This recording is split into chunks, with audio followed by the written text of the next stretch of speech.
Hello everyone, welcome to this Saturday edition. So this is going to be a quick video about the current status of all the states in Australia whom you are very keenly looking at for nominations.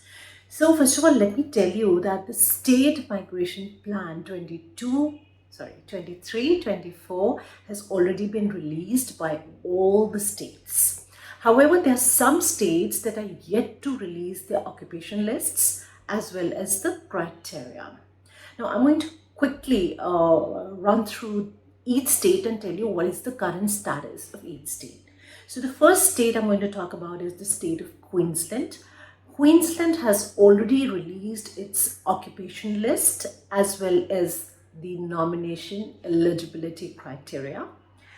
And Queensland is very particular that anybody who's looking at seeking a nomination from the state of Queensland must lodge a new expression of interest with the skill select system. So we do know that a lot of you have already lodged your expressions of interest and you do believe that those expression of interests would be good to go. However, Queensland will only be entertaining those applicants who have lodged their EOIs after the 5th of September.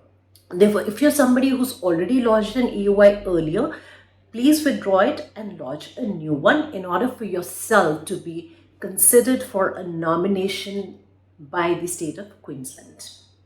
Then let's talk about Victoria. Now, Victoria has, first of all, not at all disappointed the clients by bringing in all the occupations on the DHA skilled occupation list. So anybody and everybody is eligible to apply for a Victoria nomination. However, the process for the Victorian nomination is a bit different.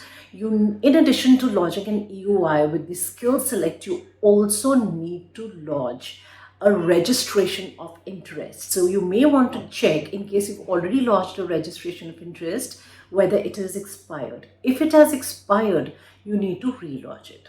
In case there's been any change in your circumstances, you cannot update your old ROI. You will need to withdraw it and lodge a new one.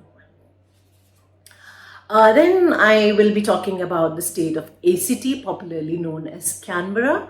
Canberra has also released its occupation list and eligibility criteria.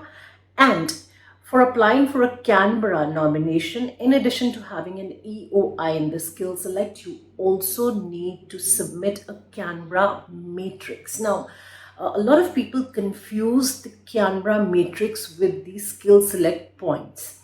Now, the points within the skill select is a different matter. You need to score at least 65 points there.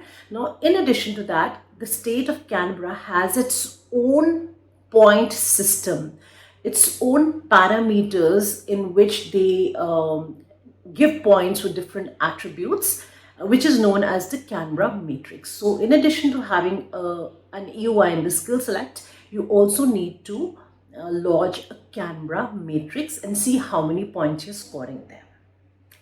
Then I will be talking about the state of Western Australia. For the year 23-24, Western Australia has been kind of generous with a lot of occupations that were not there earlier. So I would say that the occupation list has expanded for Western Australia. Also, Western Australia for this migration year will not be differentiating between onshore and offshore applicants. There will be a standard criteria. And the eligibility criteria for Western Australia has also been already declared. And when I talk about the eligibility criteria being declared, let me tell you that all states that have declared the eligibility criteria are basically looking only for 65 points, are looking for competent level English, 6 bands in each section. And they're not looking for any additional work experience except for the state of Western Australia.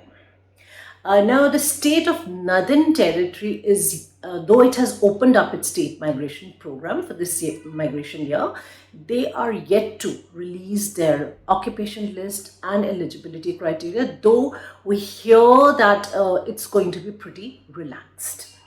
The state of South Australia, the most populous states, has released its migration, has opened up its migration program, but the occupation list and the eligibility criteria for each occupation is yet to be released by South Australia. And finally, the state of NSW. Now, NSW is a state that that had granted a large number of nominations, had sent out hundreds and thousands of invitations last year, and even this year, if you look at the number of nominations expected or places given to each state, NSW is expected to be the state on the forefront with giving out the maximum number of invitations. So NSW is also yet to release its occupation list and the associated eligibility criteria.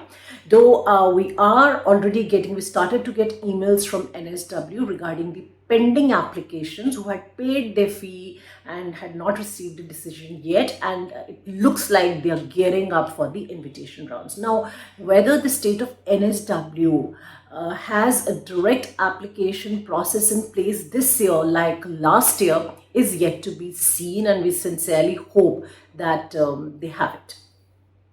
With this, I think I've covered just about all the states, and all I would like to say in the end is that we expect a lot of activity and perhaps invitation rounds being sent out towards the end of September. So probably next week is going to be an eventful week with the invitation rounds being started. So this is it for today. For any questions, queries, feel free to get in touch with us. Email us on caanwings@gmail.com or enquiries@caanwings.com, or call us on 78498 78498, and we'll be happy to take your questions. Until next time, bye-bye and take care.